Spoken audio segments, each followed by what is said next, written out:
Typical Nigerian. Come on, Fulham. Come on.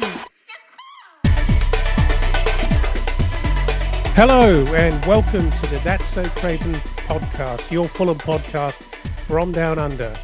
And we're here to talk about the Palace game, the 1-1 draw, the predicted kind of meh encounter that it was yesterday afternoon at Craven Cottage. And today we have Skibby and Sam joining us on the podcast. How are you, Skibby? Yeah, I'm all good.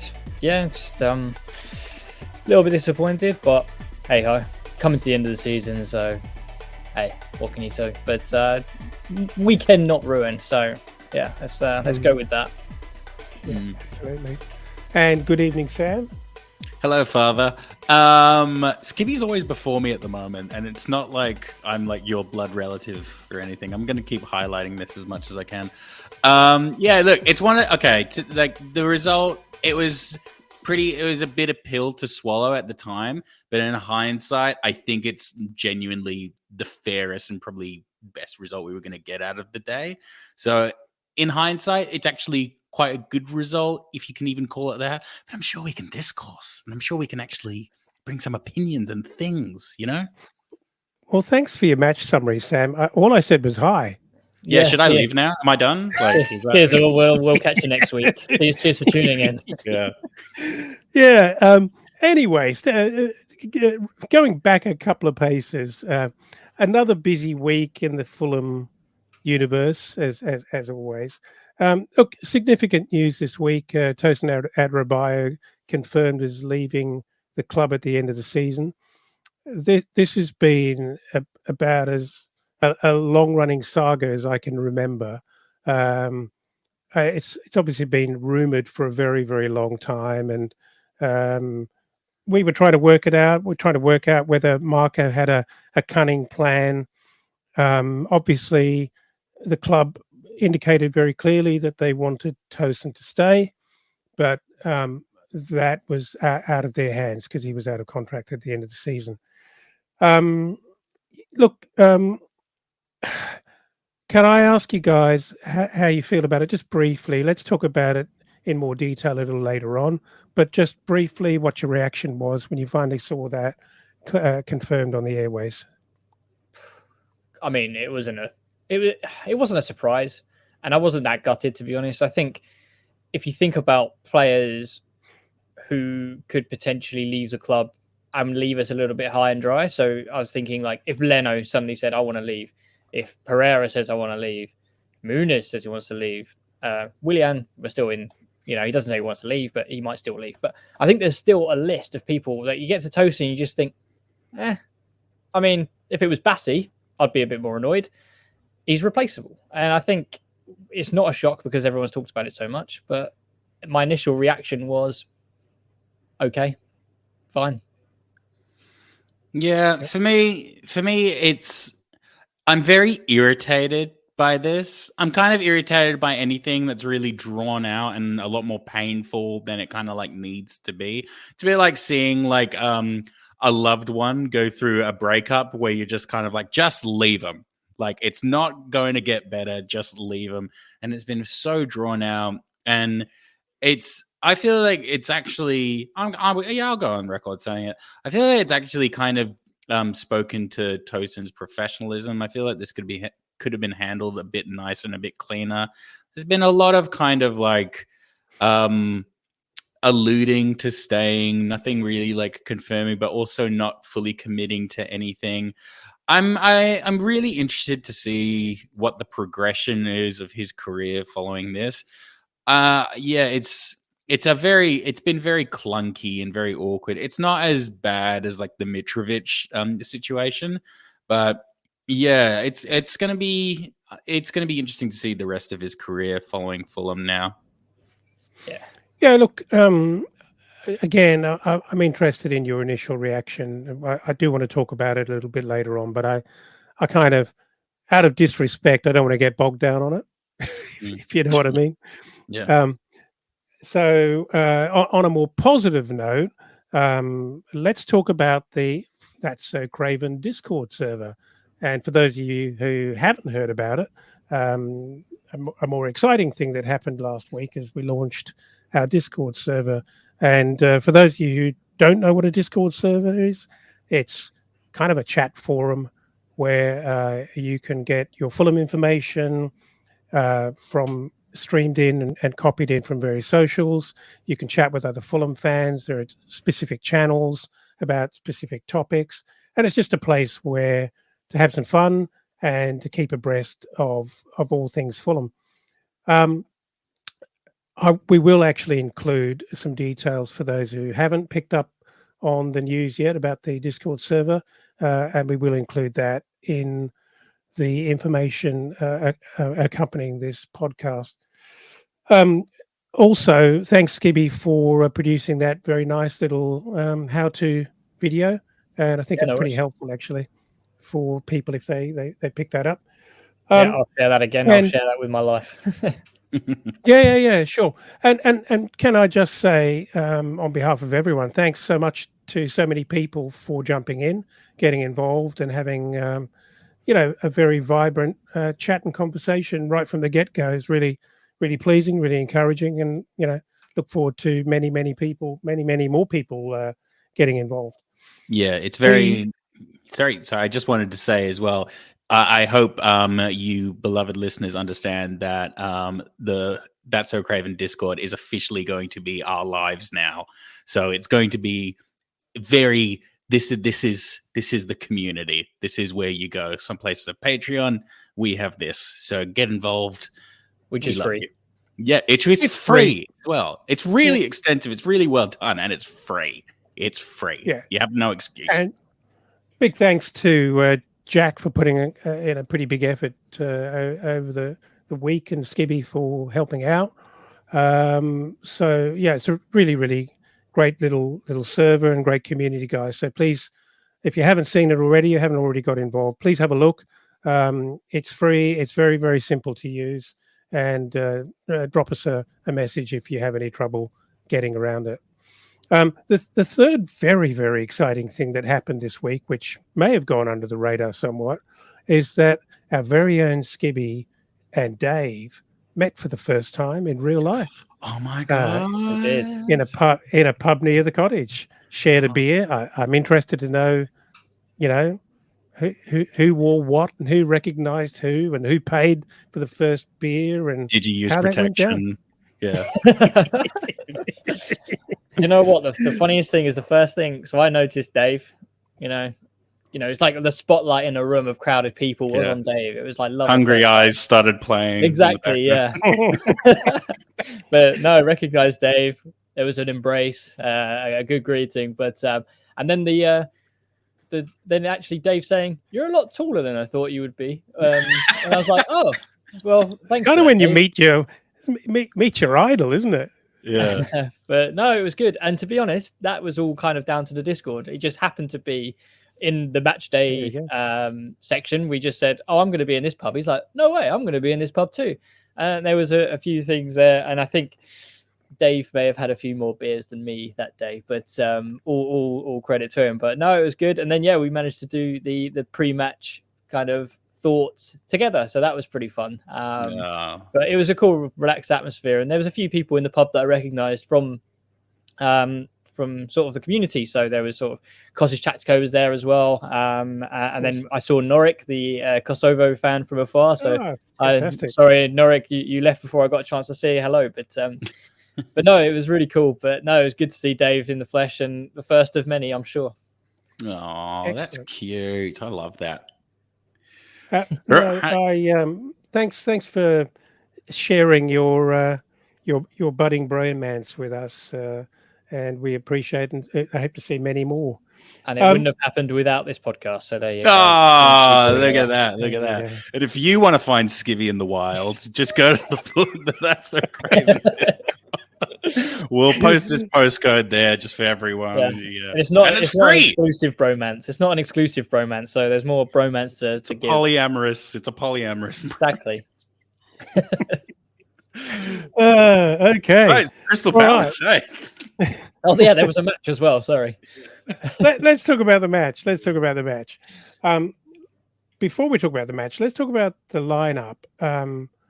We did run a little poll in the Discord, and we weren't the only ones. I think the Twitter sphere was alive with polls about what will happen. I guess many people.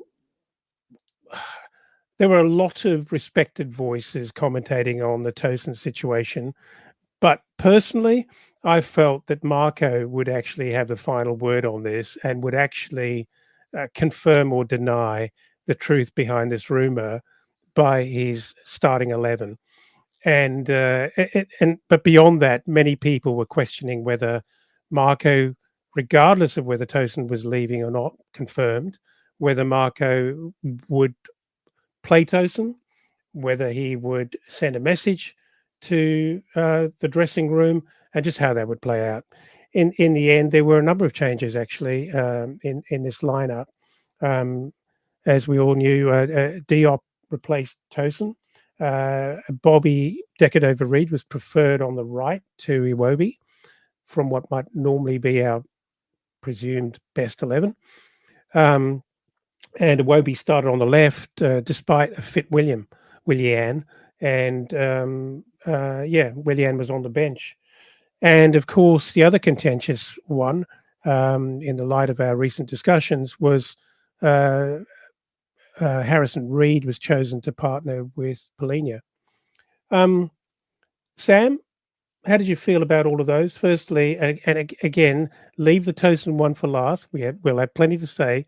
Let's just gloss over that for the moment. But tell me how you felt about the Lukic, BDR, and Willian shuffle of the deck. I know you want to produce the podcast well, but I can't not. I mean, it's just like.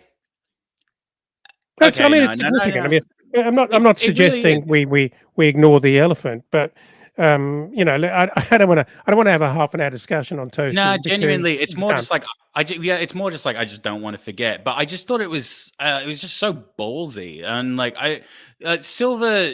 I'm kind of used to Silver surprising me a little bit, but kind of like in the.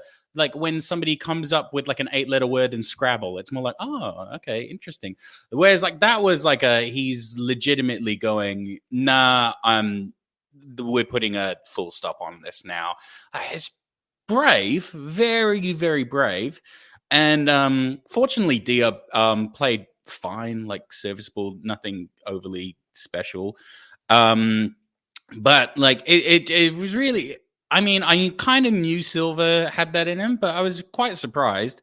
Then I thought Willian had a bit of a niggle, which was why he only played a bit towards the second half. So I thought that was justified. I assumed he had a niggle. But yeah, the Harrison Reed one, I mean, I know I was talking about it on last pod, like why Silver hasn't favored him as much. And it would probably make sense for him to put him in this game, if any, just for an opportunity to kind of like prove himself a little bit. But you say that, and then when you actually see it in practice, I don't know. I was a bit meh. I didn't really know how to feel about it. It was a bit odd. It was a bit odd. Yeah. You guys say things. I think Diop, given he hadn't played much this recently, I thought he did very well, considering there is an element of rustiness. He was up against Mateta, who we touched upon, and was a very big centre forward, very physical, know you're in a game, and to sort of be able to have to step in relatively last minute as well. So I reckon they probably only knew that Diop would be coming in probably this week. So I mean, yeah, there's an element where he's got to stay fit, but there's also match fitness, which is completely different. So I think there was an element of rustiness, but I thought he played very well considering, grew into the game, and that was pretty good. I didn't expect Reed to play, but after watching the game, this is why Marco gets the big bucks and I don't, because there was a very clear press from Crystal Palace, which got them a lot of success against West Ham. And we were struggling a lot as well. So for Harrison Reed to come in to be that kind of terrier, just chase down everything, really was the game plan, I think. And you just don't get that with Lukic or Tom Kearney. So I think that was a really good move from him in that sense, in theory, but reality, which we'll touch upon, I guess, in a bit, not quite to plan. But there's something about Iwobi on the left doesn't work. Yeah, I agree. It's one of those things, but I like Iwobi on the right. So when we've got Willian and Iwobi, I think that's a fantastic mix, and I think that works really well. But BDR on the right, I think I said it before, Bobby's Bobby. You get what you get with Bobby, and it's just not exciting, but it's not bad either. It's just so. But I think it was quite a surprising lineup, given the news, and given Harrison Reed given the first start. And I do like him coming in as captain. I think he's a really good captain. But it's just an interesting element when you haven't really got that out ball, which Harrison Reed doesn't really offer. I think he's a kind of terrier at chasing down things, but as soon as you kind of get the ball and win it in midfield, we're just missing that quality to be able to look out and find a pass, and that's where we really struggled sort of going in. But yeah, we can touch upon the actual game itself, but it was a surprising lineup for me, but not in a sense of tactical sense, but a surprising one of I didn't expect him to go down that route, I guess. Yeah. When I thought about it as it sort of unfolded, I felt that, okay, Willian had a hamstring injury and missed the game, the previous game. So at his age, with his quality, he's kind of that little prize that we look after. I felt like the changes that were going to be made started with managing him back into the team, and I just felt it would have been reckless in Silva's mind to throw him on to the game. So he was always going to start on the bench, and he's back in. And then he had that almost not a morality call, but it's kind of a it's a culture call in terms of replacing Tosin immediately, as Sam said. Full stop under that. We go forward. You're not part of the team. You're on hospitality. I don't know if you guys saw that, but that's exactly where he was, which was kind of amusing. And I think so. Once you put Willian on the bench, you're now challenged to think, who am I going to play on the left? We all would prefer Iwobi on the right, and if Marco's a genius, surely he knows that as well. And then that probably instructs you as to who the best partnership is going to be in the midfield. And I kind of feel like that's how the whole thing was built up. And well, maybe there were pure tactical thoughts behind Bobby Decordova-Reid and his defensive capability, starting as opposed to someone like Wilson, for example, starting on the right and giving us near nothing defensively. Who knows? But it feels like that's probably where it was coming from for me. I really felt quite sorry for Diop. I mean, they pressed us pretty hard and right from the get-go, and his gangly little legs looked pretty rusty. And I was just crossing my fingers and hoping and praying that we weren't going to come unstuck as he took that 10, 15 minutes to get into the game and get back to Premier League match fitness. There's no discredit to him at all. It's just something, he's had no rotation whatsoever with Tosin. He's been benched or not even part of it for quite some time. And like you say, I'm sure he's been training and keeping himself very, very fit, but it's just not the same thing. And you'd expect a normal reintroduction to be minutes in the second half coming on and just finding his feet, maybe at a moment where he could ease himself into the game. The game was a bit more open and they weren't pressing. But he had an absolute baptism of fire by the Thames on his knees. I thought it was really tough on him, actually. And he did. He got through it. He got through it. Yeah, actually, like as Skibby said, I think he actually did really well, and he did ease into it. I mean, how much can we really expect from Issa Diop? God love him. Like he's very rarely actually set the world light. If anything, I know him more for being a really reliable giant tree. But what I just wanted to say is, man, if you're gonna have a baptism by fire, I want Calvin Bassey next to me every single time, and he was so great. He's so good. I love him so goddamn much. He's pretty much like my breakout star of like the season at the moment. I think he's been so fantastic. I mean, it's not as like electric as João Palhinha's first season, fair enough, but he's so great. He's so great, and he was everywhere yesterday. And oh, God love him. He's such a fantastic talent. I'll keep saying that every week, but he's just so good. Yeah, so let's talk about, I guess, the significant pieces that first half hour. Geez, I thought we were poor. We were lacked intensity. They came at us, fair play, and they were almost the Fulham of some weeks where they had a lot of opportunity, lots of intensity, and their execution was pretty poor, even from their better players. They could not convert opportunities, and we were damn fortunate to get through that first half hour. Skibby, how did you feel sitting in the ground? Surely that must have been a frustrating first 30 minutes. Yeah, I mean, I wasn't next to a Palace fan, so that was a first for the Good. Putney end. So that was already a positive. But no, I was looking at my watch, just taking timestamps, like mental timestamps, to sort of mention on the pod, saying, "Yeah, we weren't in the game for the first 10 minutes, 20 minutes, 30 minutes, and we just couldn't get out. It was just like I think I said, that the press was so ridiculous, and it's almost like this new tactic, which I think is sort of becoming a thing for sort of up and coming managers now. I think they've got a relatively young coach, and it doesn't surprise me. I think Coach Tactico mentioned before the game, which was, what are the similarities between Crystal Palace, Leverkusen, and I can't remember. I think it was like Inter Milan. And I was like, Jesus Christ, hopefully nothing is the answer to that. But I saw it, and it was ridiculous, because you kind of had a back three with the wing backs really high, unbelievably high wing backs. And then the wingers are actually kind of shadow strikers. And just Elise spent most of his time kind of in between Bassi and Reed, sort of in the centre mid. He would pick the ball up wide and really drive central. And then that left the wing backs really high that pinned back Robinson and Castagna.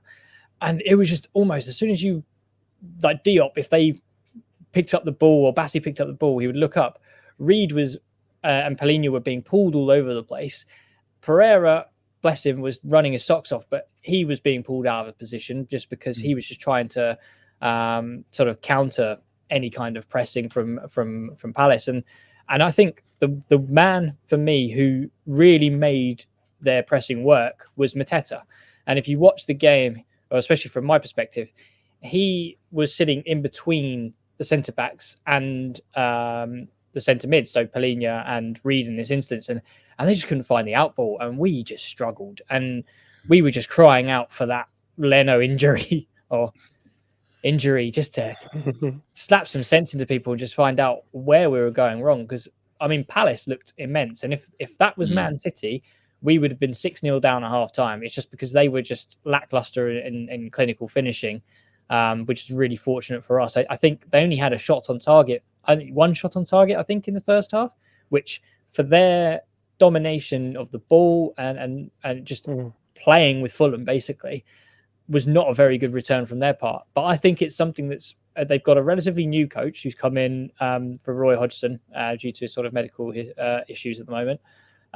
So I think next year, give them a full pre-season. If they can fully refine that method of playing, they will actually probably be a top 10 side. Because I haven't seen pressing like that since sort of like the Liverpool Cup game. Only the top teams I've seen who really suffocate Fulham. And Palace were one of those teams who just stopped us. And to be honest, it was a miracle that we got in at 0-0 at half time. But fair play to Palace. I mean, that's all I've got to say. Yeah, I remember you guys giving me shit last week, actually, when I was saying that Palace looked quite good, and they were in like a new transition period, and they were actually no, I don't think you were. I think you were on my side.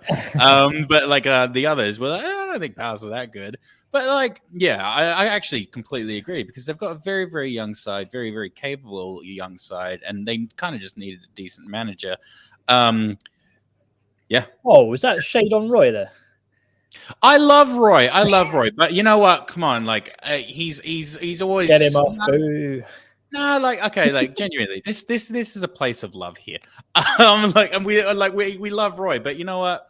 I mean, if you compare him to like some of the newer breed of like managers at the moment, like this intense situation, and when he had the players at his disposal, he could I understand why you want to play conservatively because conservative works, but I mean, when you have the ability to like harness that kind of like fusion of like players, I mean, why wouldn't you? I mean, it's worked wonders with Silver, and yeah, I think Palace are just crying out for a decent manager. I think they're going to be really strong next season. Dad?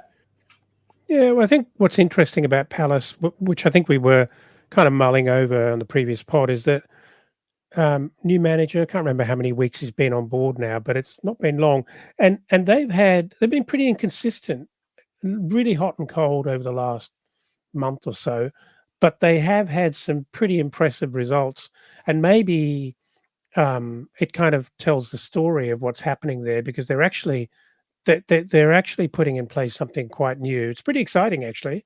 I thought what they were trying to do was pretty impressive, and it definitely was something we were not coping with very well at all. As Steve Reynolds actually does mention on the live stream following along, is that Fulham still cannot cope with the press.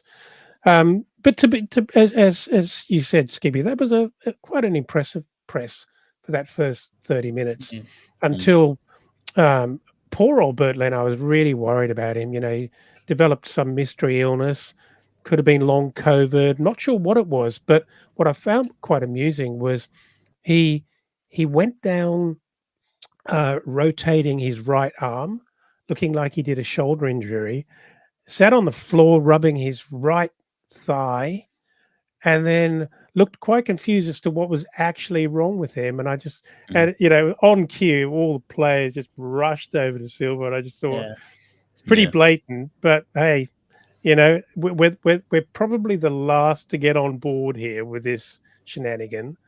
But gee, we really needed a break in proceedings for a reset, didn't we? And, it was effectively mean to make Rodak run around a bit, though. Like that was that's a team game. You got to sell it. Everyone's got to play their part. But yeah, I was sort of looking. Maybe I need to go back and watch the dugout and what was the signal, or whether did Leno take that on himself, or was there like some sort of cross arms from you know the fourth manager to indicate to Leno, mate, go down. I love the way how intensely the referee was actually inquiring as to Leno's health as well. I mean, come on. It was pretty blatant. I think what was even funnier was the moment Leno was wanting was like a shot on target. So he's had to do something where, you know, injury happens. And it was a real grass sort of daisy cutter from Elise, real comfortable save. And he just goes, oh, I've twinged something. And they're like, oh no. But it was needed. And I'm all for it. Yeah, I mean, I'm not going to argue how badly it was needed.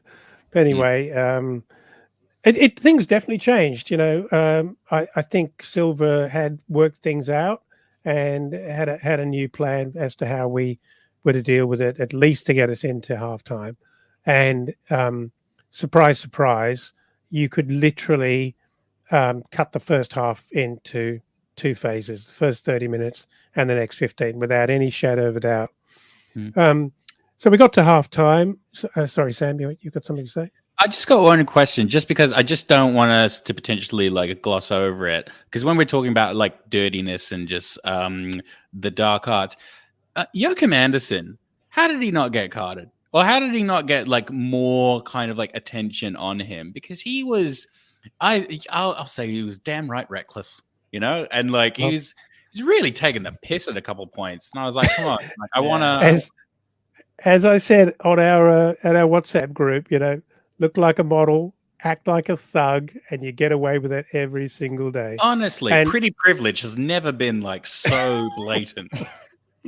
and he's just got that kind of, for the refs out there profiling, he just goes under the radar, don't we? He's the guy you love to hate, and you want him back on our side because And I have to say that we'll come on to Mooney's a bit later on, but what I really like about Mooney's is he gets given some very, very serious treatment, and you never hear him complaining. Maybe his English isn't good enough to complain, and that's why he hangs back a bit. It's possible. I don't think that's the reason. Maybe I think you develop another level of confidence when you can swear in another language. Maybe. But I love the way he just gets up and gets on with it, because I reckon that stuff gets noticed. Look at Gary Lineker, made a career of it. He might be he might be the bitchiest little player around, but if you just look like you're never complaining, when you do get taken down, I think you generally get the benefit, and it's not a bad thing. Yeah.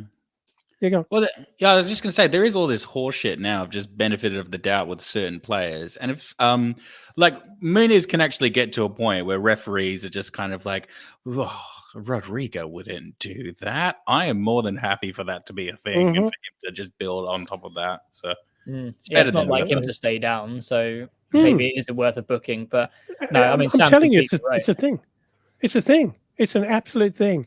These refs are full time. They know players very, very well, and if you've been in the Premier League for a few years, you're a known quantity. And if you look at the likes of Mitrovic, and sad to say, even a couple of our players, I think they probably have a reputation of just being up in arms at every bloody thing, and it doesn't serve you that well. So long may it continue, and I think it's a smart part of his game that he's putting together. I think so. In we went. Sorry, point, though, if Anderson gets booked on a half an hour mark, completely different game. Yeah, 100%. If Muniz, it was really annoying me. I mean, he did so many quite blatant. Yeah. And I actually thought the ref was letting an awful lot of things go. He looked like he just didn't want to get involved and didn't want to be that guy that was blowing it up too often. But yeah, I didn't like the way he was letting things go. I feel that in the first half, we were probably on the receiving end of quite a lot of treatment that probably could have been pulled up. And it does affect the game. I don't care how you can go on about the fact that we should be better than that and stand taller than that, but it does affect the game. And as you said, if Anderson is pulled to heel really early on in the game, he wasn't even spoken to. He wasn't even spoken to or warned. And so, quite rightly, he just carries on doing it. Anyway, we get to halftime, and with Silva being prepared to make fairly sweeping changes to the lineup, did anyone think that he might actually do something at halftime in terms of changes? Oh, I don't think so. I think tactical changes. I think this is something I've always talked about, which is that trust in players that he would love to get. He gives players a benefit of the doubt because he's got quite a good relationship with the squad, that he gets them in, tells them what to change, and if he doesn't see the improvement by sort of like 70th minute, then he pulls them. But it's very rare, especially in that instance where you're 0-0 at half time. You've had that kind of talk during Leno's injury, and you're starting to see things change. So I think for him to take people in, give them a little bit more coaching, what we need to change, and then give them the benefit of the doubt. But for me, popular opinion or not, for me, Palhinha was the one who was kind of like a downfall for us, I think, in the press. Like, he was sort of putting himself about a little bit, but he just wasn't probably doing as much as Reed in terms of closing down and tackling. And I actually think I put in the chat that I could see Palhinha, whether it be at halftime or just after, sort of being taken off for Lukic. And I thought that was a sense to me, which we've seen the stats where Lukic can offer the same, not the same intensity from a defensive perspective, but can do a similar job defensively, but have that ability to put a foot on the ball and find a pass. So that was my kind of take at halftime. I didn't expect the change instantly, but I knew that it was going to come eventually, I thought. But that was probably my thoughts at halftime, that keep it as it is and see how it goes. Yeah. I was actually pretty anxious during the latter stages of that first. Well, very, very much so in the first 30 minutes. But I think we were very fortunate to go in even at halftime. I thought Elise was fantastic. Probably not his best game in terms of results and hitting the back of the net, but geez, he's dangerous. And Robinson had quite a lot to do trying to cover that side, and as did Bassi. But he seemed to just be able to carry the ball with ease and break through. I mean, he's pretty good on the ball. I mean, not only is he dangerous cutting inside and having a shot, but he's pretty good on the ball. He's a very, very, very good player. Geez, how much would you love Kudus and Elise in your side?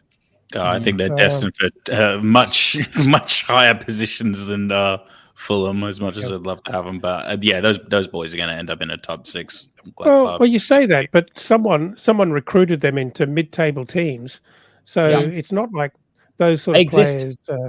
They definitely exist. Yeah, absolutely.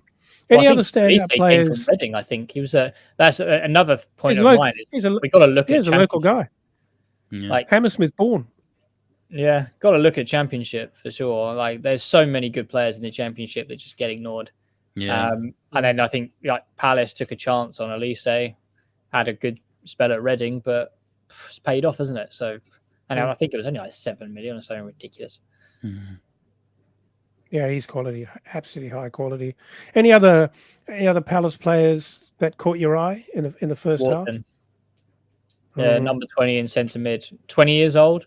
Man, he looked. Is he 20? Yeah. Man, he looked really good. Again, another one destined. Like the player pool for England at the moment is absolutely ridiculous. Like, and especially where we're sort of coming up to the international tournaments where we've got Declan Rice and we don't know who to put next to him because Calvin Phillips has fallen off and Henderson's aging and somehow manages to get in the squad. But that sort of centre mid spot's available. And there's, you've got Gallagher, you've got Wharton coming through, you've got Maenu from Man United. Like, it's unbelievable. The talent is coming through in centre mid.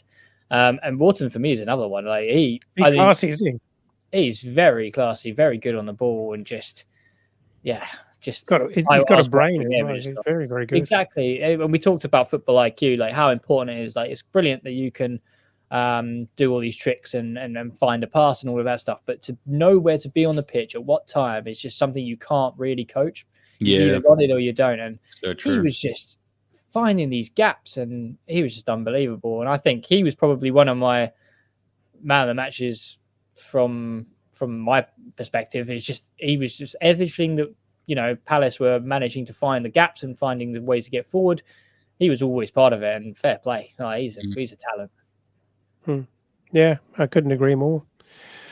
So moving on to the second half, the 7 minutes into the second half of the 52nd minute.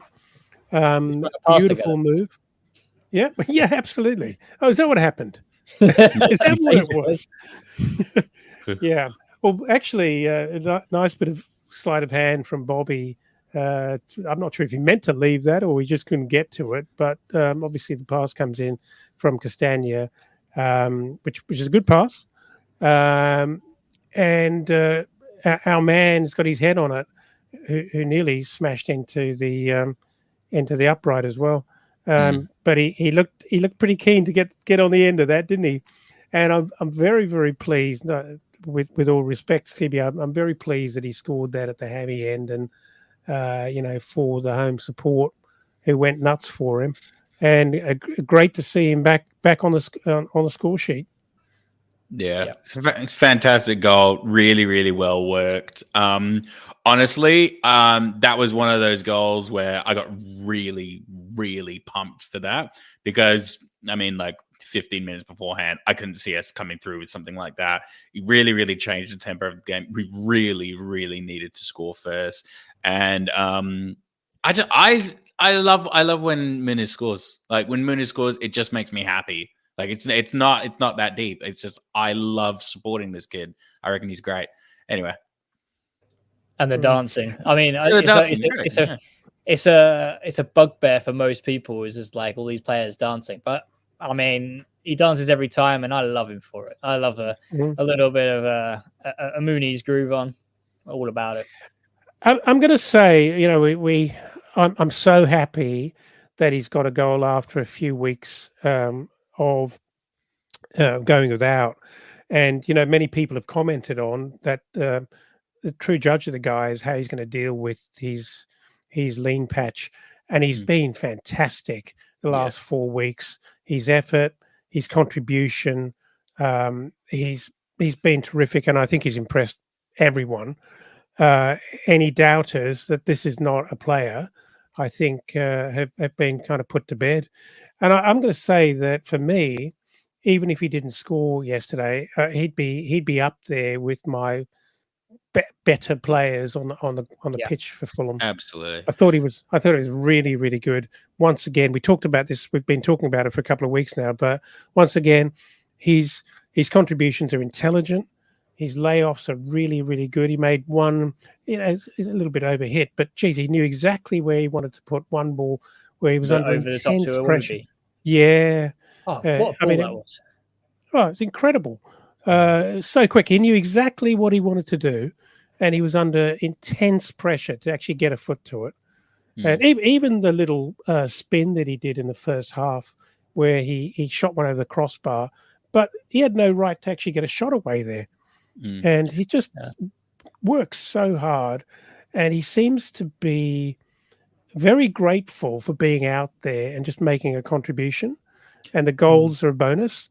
And I just love that about him. And it's so good the degree to which the crowd and the fans have taken this guy kind of into their arms, because I think it's just a really lovely matchup, because I do think it's carrying him.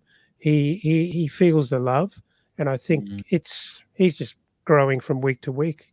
Sam. It's if you compare it as well to like Vinicius, I mean, everyone's a genius in hindsight, but it really just speaks to Silva for like sticking with this kid, because he must have seen his general attitude and general demeanor, because there was a very clear period where we were all kind of going, really, you're going with Muniz over like Vinicius is a little bit more proven, and we couldn't really get it. And I mean, that decision to just back Muniz over Vinicius, when there was a period where they were kind of neck and neck for who's going to be backup, it's just aged like fine wine. And yeah, again, just as we like to do, just credit to Silva. He just sees it, doesn't he? Yeah, and I think there's an element of when you watch sort of Mitrovic when he played, it was a long ball up to Mitrovic, and his first touch would never be great, but he would be able to sort of hold the defender off to sort of recoup the ball. But Muniz has got this amazing first touch where it's down and he gets the ball out of his feet really quickly. And I think, and I may be wrong here, but this is just an element of what I see. But there's a little pinch of Pereira in him, which he's picked up, which is getting the ball out of his feet early and looking. So that cross-field ball to Iwobi was very much a Pereira ball. We've seen it time and time again where Pereira gets the ball out of his feet, quick turn, and ping, and just trying to catch people out. And I think that is sort of paying off for him, that he's playing with some great talent from Brazil, that you know, from Willian and Pereira, and he's actually kind of absorbing elements of their game. So the brute force chasing and fighting for everything is a Muniz thing, but I think that bringing the ball down, looking for that early pass out wide, is something that he's being coached into him, both by Marco, but also with the elements of Pereira, and seeing what works on the pitch. And I think that's what we're seeing, them working together and sort of building each other's game up, just to make him an all-round better player. And yeah, like you say, he didn't score for 4 weeks, but did he let him affect him? Not at all. He was fantastic, and he has been. And I'm glad he got the ball, or the goal rather, in to sort of go in for bravely like he did. He could have clattered the post to get his goal, but it just shows how hungry he is. And I think that's Absolutely. just another element that you can't teach, is just that hunger to be on the end of something and score is something you get in most strikers. But I think, yeah, he's showing that he is a package right now that any kind of Premier League team who plays with a number 9 would want. Yeah, I'm really glad you touched on the sort of finer points of what we're beginning to see with Mooney's. One thing that has to be mentioned, he's got incredible control of the ball, particularly a long ball shot at him. How good is his chest? How I was going to good say that. Absolutely. is his ability to either control it and take it down for himself or chest it on for others? I love the chest actually, mate, his ability to actually kill the ball is okay. It's not quite Berbatov level, but it's pretty damn impressive. When you've got Berbatov did a lot of those things in open play with no man on him, right?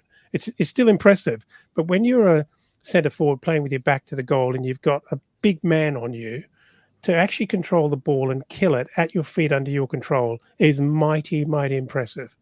And this boy's got some elements to his game, and I don't mind talking about it ad nauseum because it's exciting to witness, and it's an absolute treat. Geez, when you mention Vinny there, Sam, it just seems like such a long time ago. I know. It seems like 3 chapters ago that we were trying to get something out of Vinny, and it wasn't happening. And Muniz was just, for me, not even in the picture. Yeah, and it's a remarkable story. Remarkable story, and long may it continue. So, a quick vote: is he our number 9 next year? Is he the man? Yeah, he's absolutely. But here's a question though: does he take the number 9 shirt, or does he stay 19 because he's got a tattoo of RM19? Oh, has he got a tattoo of RM19? I thought he had one of R9. Oh, I think he's got, I might be wrong here, but I'm pretty sure people can bombard me with "you idiot, Skibby" in the Discord, but I'm pretty sure he's got RM19 on his arm. Well, I know he was very wedded to 9 because he wanted 99 when he first came here, and then they poo-pooed that. So, like, I just want to give him the number 9 just to be like, we love you so much. I kind of would love him to make 19 a thing, and for that to be the new thing that people and Brazilian kids and Fulham fans and Fulham kids want to have on their back. That uniquely makes it theirs. You just reminded me, actually, there was Brazilian coaches in the stand yesterday as well. International, watching Muniz. So he bagged in front of the coaches and gave Anderson a torrid time. So hopefully we're now starting to see a potential centre forward. Oh, how great would it be for him to play with, like, Rodrigo and Vinicius Jr. and just watching them all mesmerize defenses. Oh God, I'm salivating. I mean, even if he's just pulled into the squad, even if he's pulled into the squad and doesn't actually get a cap for a while, but just the confidence that would give him, be around, knowing that he's thought of in his country as a player. Oh man, that would be next level. It's going to be his next tiers, right? The putting on the Brazil jersey. Yeah. He'll need to be sectioned.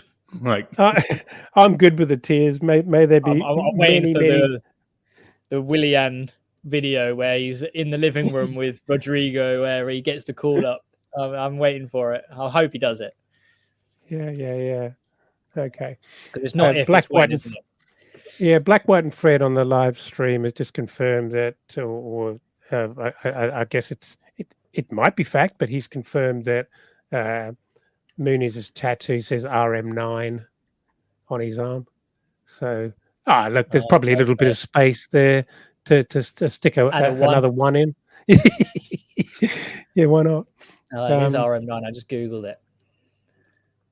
Yeah, and just another comment that Steve Reynolds rightfully made, that we should actually sing the praises of Castagna for that cross. I glossed over it somewhat, but it was a pretty tasty cross. I mean, Mooney's made brilliant ground. He was in the right moment. But it was a very, very, very nice ball in. The kind of balls that we've been screaming for, really, for a long time. and that our strikers haven't actually enjoyed the service of really on a regular basis. It was an absolute peach. Fast forward to the 87th minute, if I may, unless I've missed something. When Schlupp scores an absolutely barnstorming goal from fairly open play, really. And at that point, with 3 minutes of normal time to go, you kind of thought, to be honest, I wasn't destroyed, because there was a sense of kind of maybe this is a fair result if this is how it ends. But I kind of felt a bit deflated and frustrated that it went in so easily. Not that Leno could have done anything about it at all, but there was a little bit of a chat in the Discord about this, and Jack brought it up first because he went back and watched the highlights and was a little bit dark on Sasa Lukic for what Jack suggested may have been a case of ball watching. And I tend to agree, and I'll kind of add Wilson to that crew as well. Absolutely. Because Wilson was standing with absolutely no man near him, and the only carve out is that Wilson did have a man out wide behind him that he could argue he was having a quid each way in terms of, if a ball got played out there, then he could turn and run. But maybe it's just a case of very, very, very below par defending. Great shot by Schlupp, but he had absolutely no pressure on him whatsoever, and he could have taken 2 more touches, frankly, and no one would have closed him down. Yeah, I think his touch actually let him down, to be honest. Because but it set it up. It's setting up to the half volley. I don't think it was intentional, because he sort of took this touch, it went across his body, and you kind of see this element of, oh crap, I've let it go a bit too far, and you see Diop step and he just panics and hits it. But yeah, I mean, you're quite right that Wilson and Lukic, there's got to be some communication there, because I think Schlupp came on for Ayew, so he was the winger. So for the wide man to be sitting quite central, someone's got to shout and say, Wilson's looking at him, Lukic is kind of facing the ball, which is this way, and he's kind of in his peripheral. So there's got to be some communication of, there's a player here who's got about 10 yards of space. But yeah, it's just one of those things, potential fatigue, because I mean, they're both subs, so they shouldn't be fatigued, but from the relentless press, chasing the ball, it's probably quite a difficult thing. But we always say that Lukic is not the best coming off the bench. I don't think he had a bad game, if I'm honest. I thought he did okay. But yeah, someone's got to take charge in that position, and unfortunately for Fulham, no one did. But yeah. I'm not accepting the case of exhaustion there. Those guys have been on for 3 minutes. There was a thing though after Silva made, and to be fair to him, I did think that he actually made the right decision, and he did need to sub people off. But when I can't remember what were the group of them. I thought Broya actually was okay, but there was 84th minute. Sam about Wilson 84th replaces Pereira, Broya replaces Muniz, Kearney replaces Reed, and it really deflated us. And there was that there was that press that Palace did, and didn't they tackle like Kearney or something like that? And then it was really kind of, it got really, really shoddy really, really quickly. And I can't really make an astute reason as to why, but it got very, very clunky and very disorganized in a very, very short space of time. And then Crystal Palace just kind of just pounced on that with a goal that made my soul leave my body a little bit. But yeah, I don't know. Can you guys? Was there something tactically? It's the balance of the game.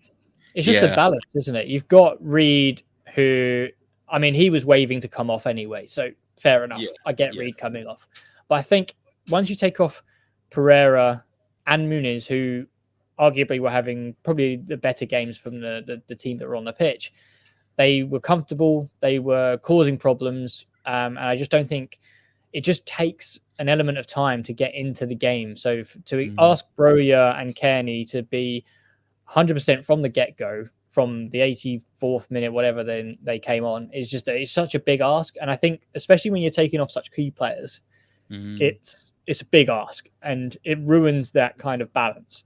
You've got to phase it. And I say this time and time again, is you can't take off Pereira and your centre midfielder, and in this instance, your striker, the same instance we had the other week where we took off Pereira, Kearney, and Willian. You just lose all control. And I think the same thing happens when you're asking Kearney to come in and then just be on it from the get-go. Just doesn't make sense. You've got to phase it more. It's almost like what I do on Football Manager sometimes. It's just I lose track of the game and go, oh, shit, I haven't made any subs. It's one of those things. And that's how it feels sometimes. It doesn't feel like he's making the changes to tactically enhance the game. It's almost as if he's like, oh, crap, my players are all fatigued. I need to do something quick. I think the Lukic change at the 68th minute was the right time. That, for me, would have been a great time to potentially bring on Broja, I think, if you're going to make that change. But I think, for me, if you take off Pereira, who arguably is your other striker, then you just lose all kind of outball and you're just asking for pressure. And fair enough, Palace didn't bombard us with pressure, but it's just, yeah, I think with Harrison Reed still on the pitch, even though he wasn't still fit, I think you've got someone there who would close down a bit quicker and just to be a bit more aware of what's happening around him. Because I think it was Wharton that picked the ball up. He had quite a lot of time, found the pass, and it's just, especially when it's that core middle that you need to maintain, you just lost that. Did for you watching? Did Pereira look cooked? Did he look fatigued? I don't think he did. He looked the same. I didn't think he did. I think he looked the same as he always does. I think he's always sort of battling. But Harrison Reed was definitely waving to the bench and He picked up groin. He picked up a groin. He definitely got an injury. I'd be surprised if. I understand changing it up for Broja, and like you say, an earlier change with Muniz probably tactically would have potentially been more effective. Broja still doesn't really look much to me. Yeah. He's quick. Give him that. And it looks like there's something there, but I haven't really seen anything exciting. Not really one exciting moment from him. I might have been tempted to stay with Muniz, to be honest. I think Muniz was a bit gassed, and I think I do. That's what I mean. I understand what Silva was doing. I kind of feel a bit bad for Broja because I do feel that maybe it's a bit of the Sasa Lukic thing. If he potentially starts, I think he's actually capable of being a pretty decent set of hands up there. But Muniz is just better. That's just the long and short of it. Oh, it must be very difficult for him to be motivated. Broja, I'm talking about now. You know, it's so clear. He's in the shadow of Muniz. It's just not going to happen. He's not going to get another opportunity at all. The season's done for him. So it must be. I feel sorry for the guy. It hasn't worked out at all. Anything else to comment on there, guys? I mean, I just think fair result. I think that was the main thing. Really. How did you think Leno did overall? I mean, I didn't want Rodak to come on, and I feel like that says everything. I don't think that's not really answering my question because I think I know every single week. I know. The only goal he conceded was an absolute worldie. So, I mean, you can't really say much about it. I think there was a couple of times where he played Bassi. He made some good saves. There was a couple of times he played Bassi into trouble, I thought, where there was in the first half, especially when we were struggling with the press, that I think Diop picked the ball up, played it to Leno, who then tried to do first time to Bassi, and it got stuck under his feet. And I was just like, bloody hell, Leno, just like we needed to reset and just absolutely clear it at that point. But I would say that he had a solid game. But it's almost like he's Mr. Dependable, so it's kind of expected. Yeah. To be fair, I thought he did actually take the initiative. And when the press was pretty relentless, rather than trying to pray through, he did put in a surprising number of long balls yesterday to clear things and just get us out of trouble, which, was the right thing. Guys, we've got a few questions which have come through on the Discord, and thanks to everyone who provided that through the course of today. I'd just like to run a couple of these past you. This one's from Fulham Fan News, who's thank you again, guys, for jumping into the Discord and for all your commentary so far and your engagement. Really appreciate that. This one says, with Mooney's proving he's more than capable to lead the line, do you think the recruitment plan for the summer has changed from desperately needing a striker to more players that can support and bring the best from Mooney's? I'm quite interested in your opinion on this because I understand the logic of bringing in more players to support Muniz, but I think long term that's actually not a very good idea because you should. I mean, if Muniz goes, then that long term plan just kind of fails. I think we definitely need to consider bringing in another striker of equal quality. One, to keep him on his toes. Two, we just need backup because, I mean, if Breuer comes on, we know that nothing's going to happen. It's indicative of a deeper problem there. And there's so many strikers in the Premier League that can provide that. I actually don't want even somebody to be brought in as a quote unquote second fiddle. I want direct competition for Muniz. And I think he's still at a point where you could still dangle the carrot in front of somebody half decent and get a pretty decent player there. I want to see that happen. I think answering the question, I think 100%. I think we were really panicked around losing a 12 to 15 goal a season striker in Mitrovic. But given his recent form, considering he didn't even actually score a goal until February, and I don't think he started until it must have been February time. His return has been fantastic. So I think, given him a full season, I think we've definitely got a goal scorer there. For me, I think it's been really obvious in the last few weeks that we just don't have that Willian backup. The wingers, especially, I would love to sort out a left winger. I think we definitely need to find those players that can feed him, because I think we know what Muniz can do with a decent cross into the box. And I think at the moment we're just not able to create as such, especially when Willian is missing. Like Iwobi tries his best, but to no avail really. And Bobby Decordova-Reid similarly just isn't that kind of guy that you want. We talked about the Kudos, we talked about the Elises, those people that will get at the defender, take it to the byline, or just try and look for that pullback, because Muniz has proven that he will score. He can find those little pockets of space. He can take those slap shots where you think he's got no chance of scoring here, and he can do that, and he can bring that to the team.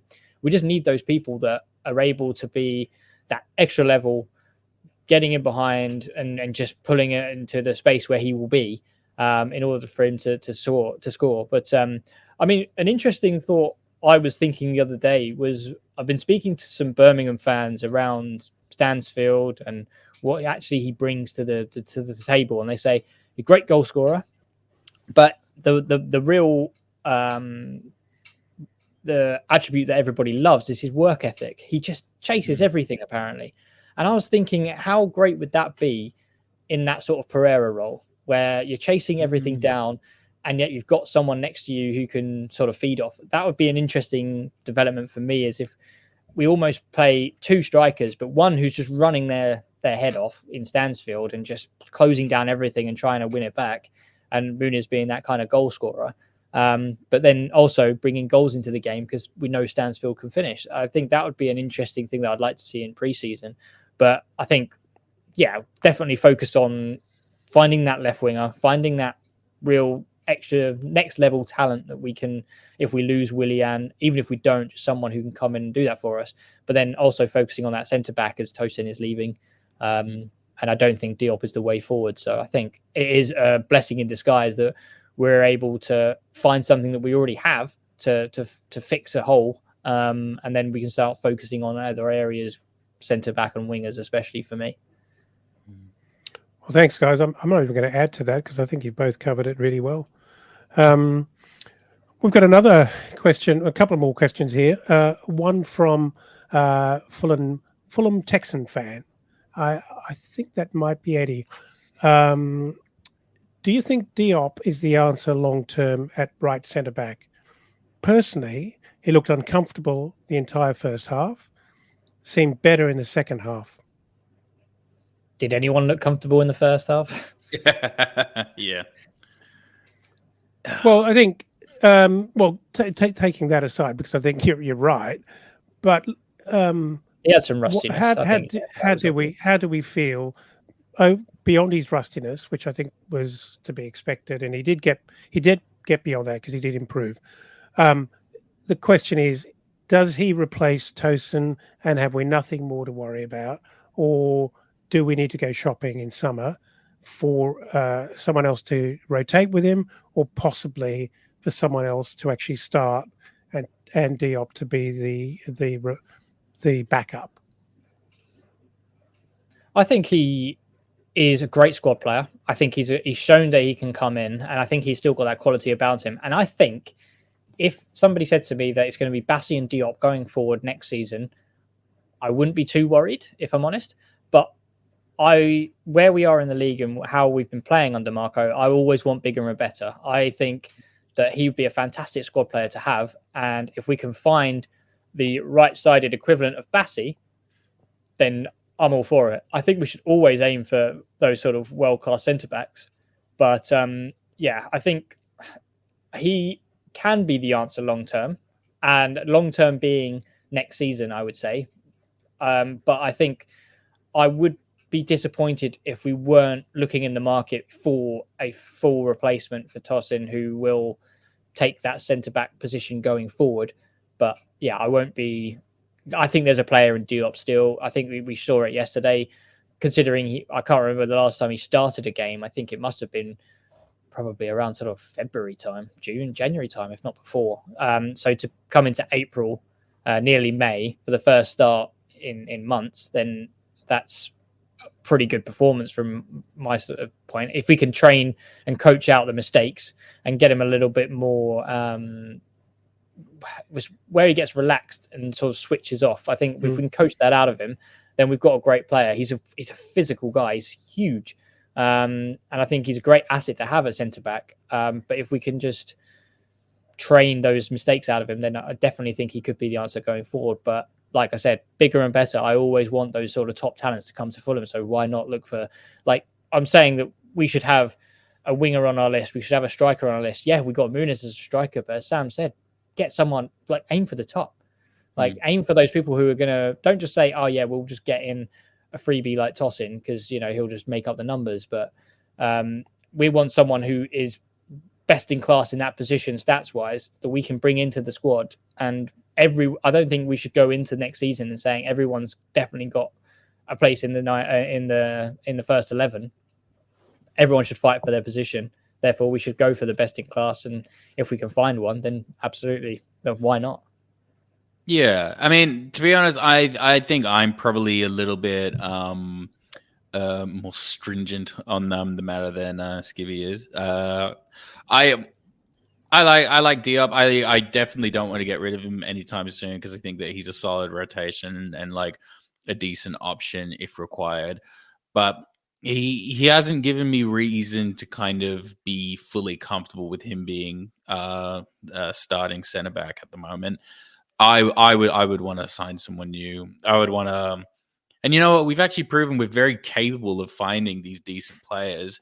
And this is why I'm kind of annoyed at Tosin as well, because I feel that Tosin has kind of like hindered a lot of us exploring into new centre backs. Because I mean, we've done it with Bassi. We brought Diop in as a rotation player who actually excelled because he was originally brought in as somebody to just basically kind of be a part of like the rotation of the squad because we actually had quite a deep pool at that point. There's plenty of young talent out there who need to be the guy at a club, and I wanna offer that up to some budding young talent. and also as well, like bless Diop, he's 27, like 27 turning 28. I'm not sure how much more we can teach him or like really rework him. I think we probably are pretty close to seeing the absolute best of him. I mean, obviously players' careers are much longer than they've ever been now, but I think we probably have seen the peak of what he can actually offer us, and it's still very valuable. But I want better. I think that those are really good comments, guys. My twist on this is, I think we've seen the introduction of Calvin Bassey and how great and what a revelation and a rock and an absolutely aggressive kind of beast he's been at centre back. And for me, I want an equal at right centre back of that sort of quality, of that level of aggression, that level of skill, really, with someone who can play out with his feet, good in the air, young, and no disrespect at all to Diop. He's a good servant. I think one thing I would say about Diop is we don't get the best of him when we use him in short bursts. He needs weeks and weeks and weeks in the role, and because he was pretty good for us when he was playing regularly.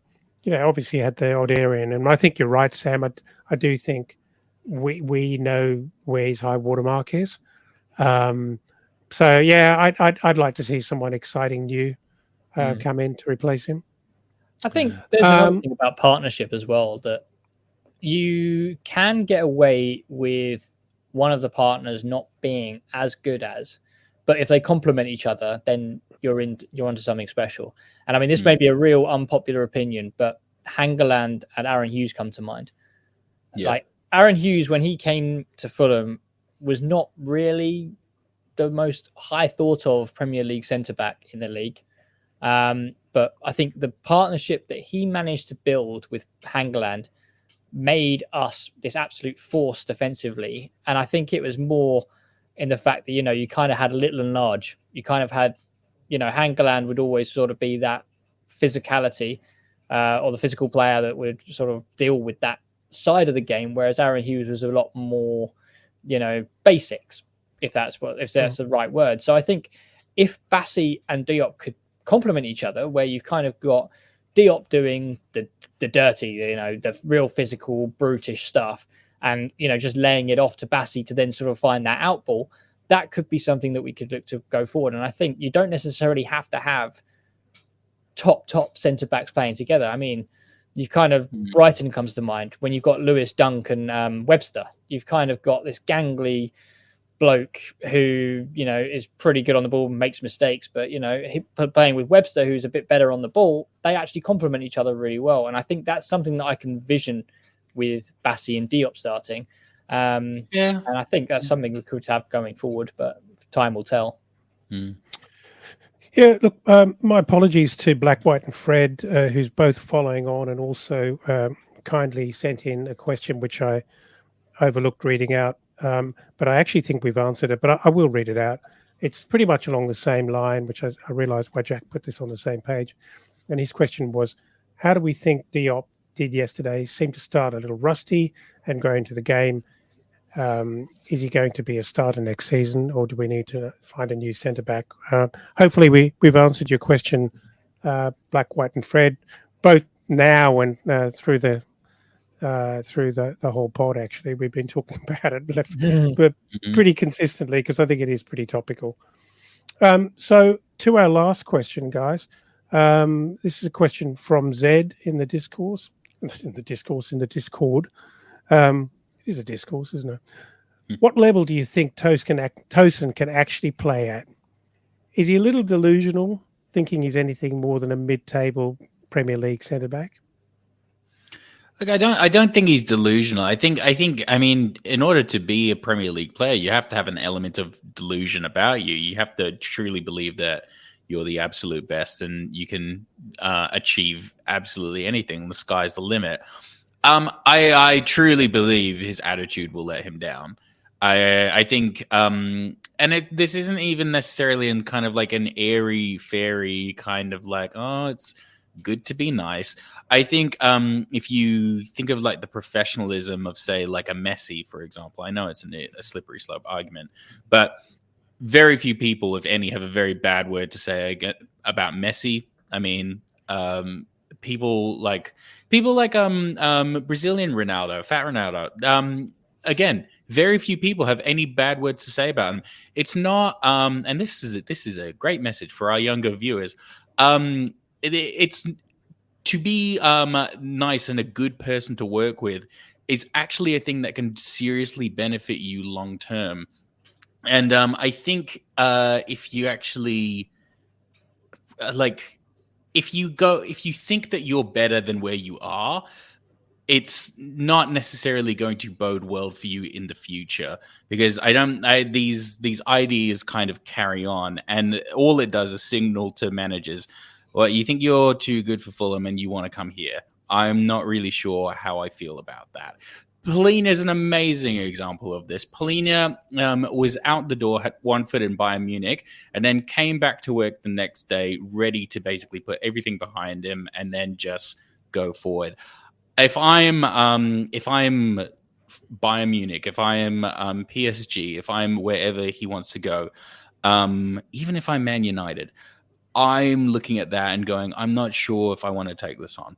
That's me. I know football is a very different game and there's a lot more to it, but yeah, that's just how I feel about it. I can see him going to Man United, if I'm honest. They lack centre-backs. They don't really care about egos because, Man United are exactly where they are in the league because they have an ego problem, if I'm honest. And I think he'll fit the bill. But I think the one thing that he hasn't really taken on board, which I think will affect him, is, yes, he's had a few Fulham fans a bit disgruntled about the way he's handled things, and that's one thing. But when there's you make a mistake and, their fan base are relentless. I mean, so you look at Harry Maguire, and I'm going to go on record here and say that I still rate Harry Maguire as a centre-back. I think Me too. He makes a mistake, but I don't think it's always his fault. But it's been made into this kind of meme and this kind of joke that, oh, Harry Maguire again, what a donkey. And I can see him getting the same treatment because he is a high risk, high reward centre back. It's just how he plays. And I think he'll complement a top 6, maybe European kind of challenging club in the way that he plays. However, he's not refined. Therefore, he will make mistakes. So I can see him potentially going to, West Ham, being that kind of player. But I think what West Ham fans don't realize is that he is basically Diop in the same way that they were so happy to get rid of him. But he is that player that can make mistakes. And he'll, for every 2 or 3 amazing games he'll have an absolute stinker or a horror mistake, which, that will capitalize and be made fun of or become this kind of scapegoat. And I think he would become that scapegoat. But I also see him being a high playing centre-back in terms of the quality of team, just because he's technically English national, homegrown. So he ticks that box for Premier League teams. And he's a freebie. And that is just a godsend to people. Like, you can see him going back to Man City just to be a tick box exercise. He won't get a game, but he'll fit the homegrown aspect and they'll have him in the squad. He won't play very much, but there he has got that element to him being an appeal to that kind of club. But personally, I could potentially see him going to a Man United or a Tottenham just to sort of tick that box, but also play, just because they're not necessarily that strong in the centre-back area. But his stats, I think Cottage Tactico did some comparisons with Fulham centre-backs, and he actually comes out quite flattering in the terms of how good of a centre-back he actually has been for us. Therefore, I can actually see him going to a higher than mid-table, sorry. But whether he will be a starter there, I don't think so. He'll probably just be a sort of a bit part player, especially when the mistakes will come, the confidence will drop just from the shower of abuse that you get from these bigger clubs and their international fans. It's relentless. Yeah. It seems fitting, actually, that I get to have the last word on Tosin. Not that it's the end of the season, but I get to have a say here. Look, I see Tosin in two parts. One, his footballing ability. I feel like we have seen the best of him. I actually don't. I'm not sure that he is going to push on to a serious another level. I could be wrong. I could eat my hat, but and maybe a better team than Fulham can actually hide and absorb some of his mistakes from time to time, and they don't actually hurt that team as much as they hurt a Fulham team. Um, Again, I could be wrong, but my biggest issue with Tosin has always been what I've seen as his attitude. And yeah, I don't know the guy, so maybe I'm being unfair, but it always seems like he's kind of stood on the outer. Always seems like he thought he was better than us and Fulham, and I don't enjoy that, and I'm certain his fan base at Fulham have not enjoyed that. This has been running for a long time. One could blame his manager because his manager's the guy probably stirring the pot and trying to encouraging him to play his cards the way they played out. But I'd also say you tend to get the managers you deserve because you're probably two peas in a pod. So he's old enough to pick the right person to represent him, and there's surely many different evils out there to represent you. Look, as a human being, I wish the guy well, but I thank him for his service because he actually has been, from time to time, he's been really good for us. But in the final analysis, you want a player who wants to be part of the club, and it's as simple as that. And if he doesn't want to be part of it, move on, jog on, mate. And that's kind of how I feel about it. And so, yeah, good luck to him.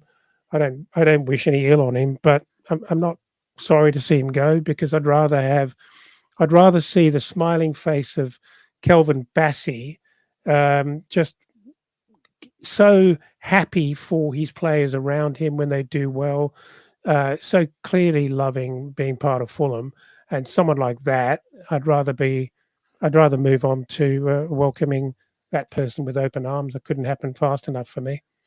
You are invited to the Discord though, Tosin, because it is free. So it is free. I'll probably get stuck in even more because I'm holding back a little bit, like I feel I should. But yeah, absolutely. I was going to say that. Thanks very much for reminding me. Anyway, Sam, if you haven't already picked up on, we did start a new Discord last week. It's a place where you can come and chat. So please jump on, follow the link. It's in all of our social links, and it will continue to be over the next days as we try and find you a way in. So, but please do join us there. It's a great way to interact with other Fulham fans, and it's just a very easy and convenient. Can I say better than Twitter? Like far better than Twitter. Way better than Twitter. In environment. It's just easy rid of to all use. the ads and the OnlyFans girls and all that crap. So yeah. I mean, look, I'll go on OnlyFans if you'll join the Discord. Like, I mean, I'm sure I can work that out somehow. Like, you can feed it back into like the pod. Yep, thanks for that, Sam.